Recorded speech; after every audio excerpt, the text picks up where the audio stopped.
We might have to send them their 2 weeks notice in the animal kingdom because apparently they're not holding their own enough. It's a sad day, you know? So this is called Should We Let Nature Finally Delete Pandas? And it's by Casual Geographic. Yeah, we'll give them a nice severance pay.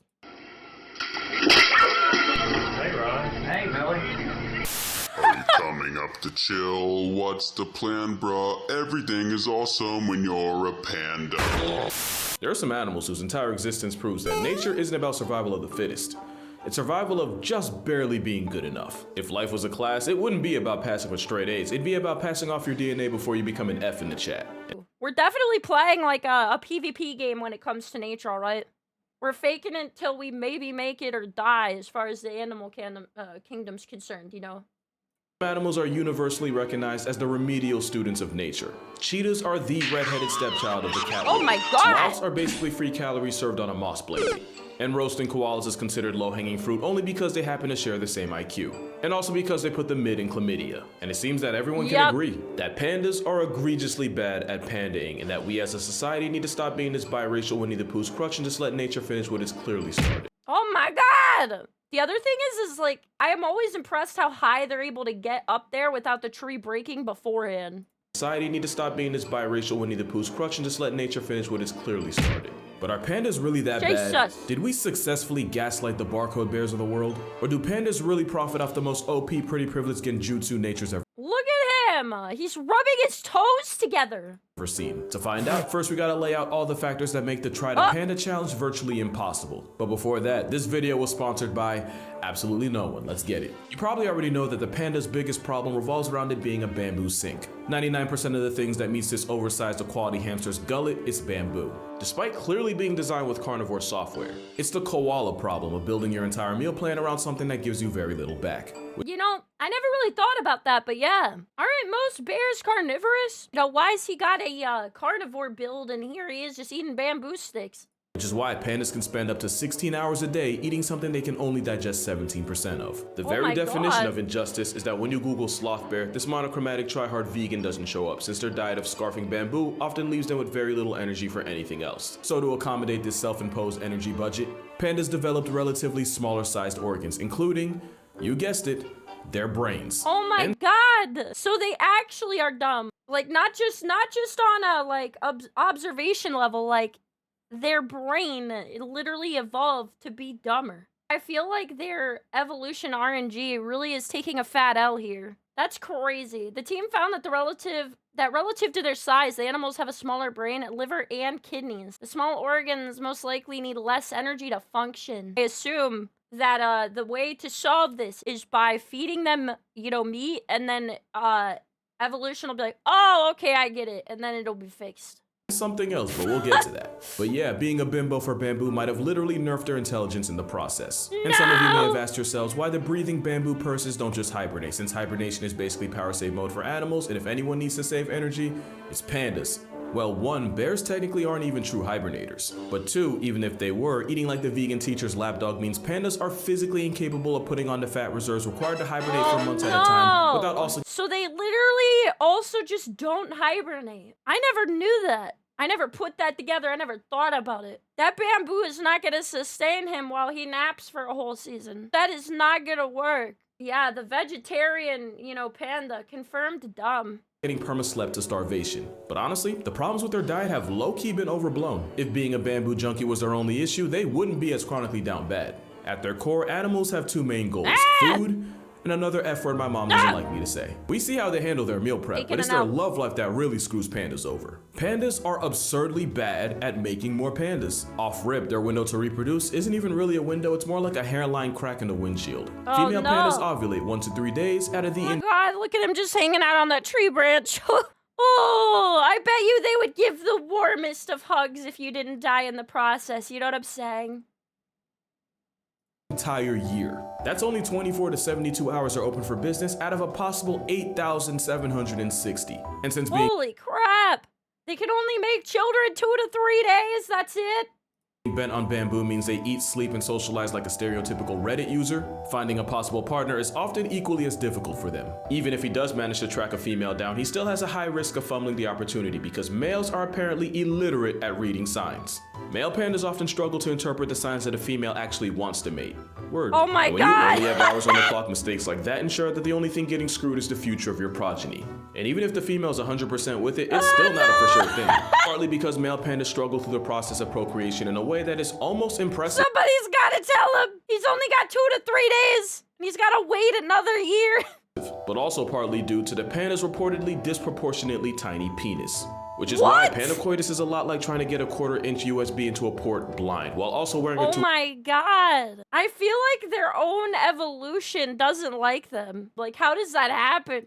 200-pound fat suit. Oh, and try without using thumbs. Nature did this obese oppression raccoon 0 favors. Their mating habits are a big reason why the double-stuffed Ursus Oreos are where they're at.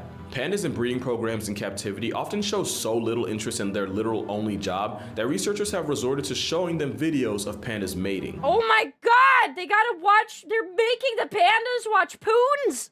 I have never seen such a. What? This is insane to me, watching like an actual program made for pandas to learn how to do the bamboo twister as you would. That is crazy. And look at how big that TV is. He's got it on the flat screen. Oh my God, imagine telling someone that's your job. That would be so insane. Telling someone your job is to show pandas corn videos. He's learning, okay? He's learning. This is his education, all right? Interest in their literal only job that researchers have resorted to showing them videos of pandas mating. Apart from pulling videos from Panda Hub, researchers have also resorted to giving them actual Viagra. Although you'd need a magnifying God, I didn't know this went so deep. I mean, like, I knew that they like climbed on trees and fell off of them. This is insane.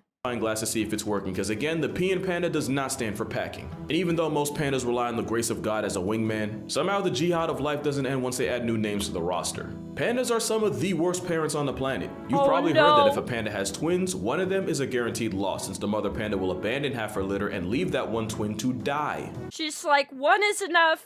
I didn't sign up for 2. I'm gonna take the one on the left. Which is even worse when you consider that grizzly bears will allegedly disown their cubs, but they only do it when there's 1, since they'd rather start over with 2 to 4 cubs than put all their hopes and stock in 1. That's so weird. So the panda's like, I'm only taking 1. The other one, like, good luck with that. And then grizzly bears are like, I only had 1. Well, fuck that. I gotta restart the game, man. I gotta Alt F4. Like, I can't just have 1 of these. That's so weird. Panda cub doesn't get off scot-free either, since the yin-yang colored chonk bears of China have the highest mother-to-baby size ratio of any mammal. I was gonna say, they're so small. That looks like a rat. Why are they born so tiny? Size ratio of any mammal. To put it in perspective, humans are typically 20 times bigger than their babies. Mother African elephants are typically 45 times heavier. A mama panda is approximately 900 times the size of her newborn baby. Oh my god, like why? I feel like she's gonna sneeze the wrong way and wipe the child off the map, like 900 times the size of her newborn baby. It doesn't even look like it's a panda. Do they grow for like their whole life? How do they end up this big? And since they don't have pouches like marsupials, that puts the panda at a legitimate risk of being turned into a chalk outline by its own oblivious mother. Just another way nature set that's this. what I was gonna say. Like, you give birth to a naked mole rat sized being. You're 900 times the size of it. I don't know. I always thought it was cute when I saw the panda reservations and stuff. Videos of like them taking care of them and holding the baby ones and all that. I was like, oh, this is so cute. And now I'm just like, man, can you imagine like one step in this process goes wrong and everything is lost? But you gotta protect them. Gotta give them tutorials on Panda Hub. And then you might have to give them prescription to even be able to do that. And then if you finally have the baby, it's like, it's so fragile and the size of a naked mole rat. It's, oh my god, it's too stressful. Glorified cow gerbil up for failure. And it's not even like domestication is an option. A good reason is cause, despite what the black and white bane of bamboo might tell you, it's still a bear, and a bear is a bear is a bear. And the black sheep of the bear brotherhood is still liable to absolutely fold any human. Especially since the one plus of constantly crushing bamboo is a bite force comparable to big cats like lions. Holy crap. It's like, so when this dumbass does do something harmful, like, it's gonna be bad. In case you thought this plus-size Oreo was sweet, one man nearly lost his whole leg after a giant panda wandered onto his land and crushed his leg like celery. Then there's the fact that a high-volume, low-efficient diet... Well, I mean, yeah. I mean, it makes sense that somebody would get hurt by getting crushed. Like, this is not a small being. This is not a chihuahua. The one-man bamboo processing plant known as the Panda can poop a healthy 40 times a day. And of course, living in the chilly, mountainous forests of Asia, pandas figured out that they can stay warm by rolling around and covering themselves in fresh manure. So if you want to add a biting, eating, pooping, sewer-smelling dependent to your family, like I always say, you're better off having children. Because there are no tax credits for providing for pandas. In fact, the opposite. Pandas quite literally cost millions of dollars just to keep alive. Wow. But mostly that's because giant pandas are leased by the Chinese government at approximately a fat million a year. And if one of those pandas gets knocked up, that'll set you back a cub tax of about $400,000. Which is why, currently, only 3 zoos in the US have a biracial, bamboo-munching beanbag of a bear on display. One of those zoos used to be San Diego. I say used to because one of the consequences of renting pandas is that gives China the ammunition to be petty. I'm not a political channel, I'll never be a political channel. I'm not implying any type of affiliation or bias, I'm just listing 2 things that happened. In 2019, Trump may or may not have fueled a trade war against China. And come May 2019, a mother panda and her son were recalled and sent back to China. Now you could argue the trade war had nothing to do with it and this was just the natural end of a panda loan. But 10 years earlier in 2009, Taishan the panda was deported not long after Obama met with the Dalai Lama. The Dalai Lama is, as far as China is concerned, an op. So my working theory is China uses pandas for diplomacy, but also as a vehicle of petty punishment. That's not really the pandas' fault, but at this point we might as well hold it against them too. Oh yeah, we don't like what you're doing? No pandas for you. We're taking them back home. We didn't even mention the fact that pandas aren't even really pandas. When zoologist Frédéric Cuvier first used the word what panda... What are they then? What am I looking at? 1825, he was describing the red-headed raccoon we call the red panda. Oh. The furry orca known as the giant panda wasn't named until much later, and it only got its name because at the time they thought it had a lot in common with the red panda. Turns out they're not even close to being related, meaning this overgrown zebra yogi isn't even the original panda. And the fact that its monochrome mugshot shows up first when you type panda and not live-action Shifu is one of the biggest injustices of nature. I was gonna say, I thought pandas came first and then red pandas came second. This is the OG panda, but the newspaper-flavored cloud-guzzling frauds took up just enough space to convince the world otherwise. So obviously pandas have their problems, and you can argue so we came in the sweet potato version before we came out with the DLC, which wasn't even true to the source material for this guy. Their best trait is being a luck merchant. There is no other animal that gets carried harder by pretty privilege than the endgame of a sloth bear raccoon orgy.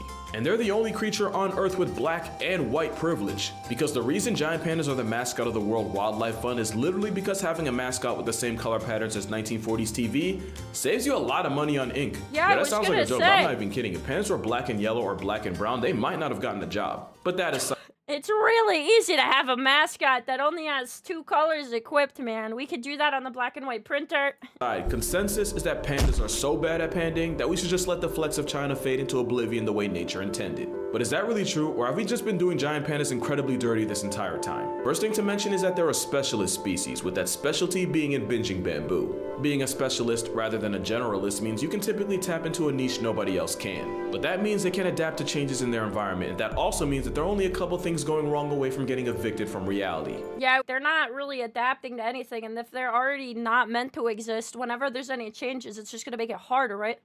Nobody else can. But that means they can adapt to changes in their environment, and that also means that there are only a couple things going wrong away from getting evicted from reality. Having a very particular set of skills might be great if you're Liam Neeson, but it can severely handicap you as a species. And the funny thing is, for all the crap pandas get, the biggest and arguably most intimidating land predator on the planet is a specialist.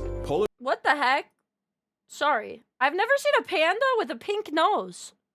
That's so cute. What the heck? I completely lost track of everything for a minute because I was like, they come with pink nose DLC! I didn't know that could happen. That's crazy. Predator on the planet is a specialist. Polar bears depend almost entirely on sea ice to hunt, and if that goes away, then it's bye-bye ice bear. But for some reason, we don't on the polar bear nearly as much for being dependent on ice as we lampoon pandas for their life choices. So something I'm curious about is, like, didn't we find out that polar bears were struggling recently and so they were breeding with grizzly bears? Like, they're doing the same thing except for we're not, like, grabbing the polar bears and, like, trying to keep them polar bears. We need to just keep giving the polar bear bags of ice. Yeah, surely that's all they're missing. Somebody should tell the scientists. Have you guys seen what a grizzly bear looks like when you combine it with a polar bear? They're pretty cute. To me, he just looks like a little bit of a toasted marshmallow. But it looks so fluffy. Goldilocks the bear, anyway.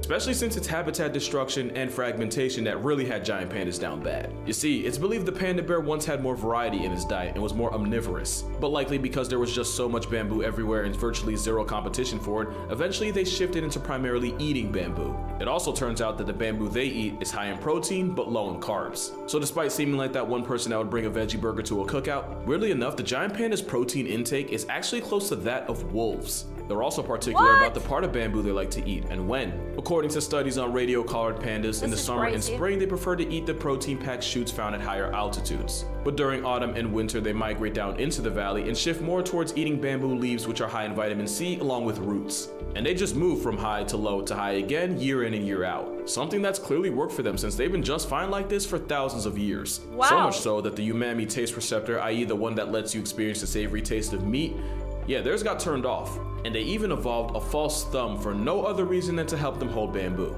Guys, when animals start to get thumbs, it scares me. Opposable thumbs, man. A false thumb for no other getting reason than to help replaced. them hold bamboo. So clearly pandas had a process that worked. The problem is when you fragment the habitat they spent thousands of years in and separate them from the food, the result is less pandas. We love to say pandas are bad at life, but by receding their habitat like a middle-aged hairline, we haven't made living any easier. Also, the whole point I made about pandas being bad at making whoopee, turns out that might just be propaganda, because in a twist, the giant panda's reproductive rate really isn't that much worse than that of American black bears. What the heck? I mean, aren't they technically cheating by having humans help them? Because, like, the other polar bears, like, they're just minding their own business. Like, thousands of dollars aren't being spent to keep them alive. You know, Panda Hub, so that they have tutorials on how to do it. And black bears, they're doing just fine. In fact, everything I said about pandas having negative riz really only applies to those in captivity. In the wild, female pandas do have a small window for baby making, but that's often after a selection process that involves at least 2 males running fades for her honor. In a process that can last up to and over a week. And we now believe that this process might just be what stimulates ovulation. You can't really replicate that in a zoo, and between that and a constant flow of people, that's probably the biggest reason why pandas in captivity become celibate. Like, be real, if you were forced into an arranged marriage and had to have an audience watch you consummate it, you'd be a little awkward too. There is Oh, so maybe us intervening, maybe we're the problem. no bigger indictment than the fact that a zoo in Hong Kong had been trying to hook up 2 pandas for the better part of 10 years. And it wasn't until a certain beer virus of 2020 shut down the zoo to the public that the 2 bears finally got it on. Roommates for 10 years, and all it took was a couple months of privacy for them to fornicate. But even Oh my god. Yeah, so maybe we shouldn't have put them on mass display if we wanted them to make children. with all the slander, pandas are actually in pretty good shape. And that is a problem. With about So 2,000 cute. pandas alive today, pandas were recently demoted off the endangered species list. Yet giant pandas still finesse a bulk of conservation efforts simply because they're cute. Think Well, at least they're not endangered though, that's cool. Why are you so bald? Thank you for the follow. about it for a second. Pandas have big eyes, big foreheads, and chomp at him physique. If they go! didn't remind us of babies, we wouldn't be this invested in their future. No. Don't give human children this amount of credit. This is miles cuter than an actual human specimen. There's like 400 blobfish left in the entire world, and you probably didn't know that because, real talk, nobody's buying their child a plushie that looks like a deflated sunfish. Oh no! Man, the cute privilege is strong. Fetus. Not to mention the animals that could legitimately destroy entire ecosystems if they go ghost, like bees or certain types of plants. They become an afterthought because, yeah, pretty gets priority. It's like that one gym teacher that ignores actually struggling students to help the attractive girls in class that don't need or ask for it. That's oh my right. God. Pandas are hot girls. Side note. I was gonna say, who decided this for everyone? Who decided this bet that they wouldn't buy one of those blobfish? Like, the blobfish is such a big meme. Everyone knows what it is. Everyone's seen one. Everyone laughs when they look at one, alright? And I would like to see a plushie released of a blobfish and see it do bad. I won't believe it till I see it, because I'd get one too, alright? I'd get one too. like the gym teachers on felonious timing. Pandas aren't perfect, they're miles away from it, but Oh, at my the end of lord. the day, we've done far more to them than for them. But that's gonna do it for this video. Be sure to check out my book for 100 animals that can absolutely fold you like a lawn chair, link in description. Drink water, you need that stuff. Hug your Yeah. mother, tell Pops you appreciate him. Matter of fact, might have to make a Father's Day video in the name of equality. But until then, I'ma see y'all in the next one. Now for y'all that watched till the end, here's some panda ASMR. Oh. Crunch, crunch, crunch, crunch, crunch. Anyways, it's really cool that they're not they're not endangered, and they're very cute either way. I gotta admit, this guy's pretty cute. Moo-ah, moo-ah, moo-ah, moo-ah, moo-ah, moo-ah.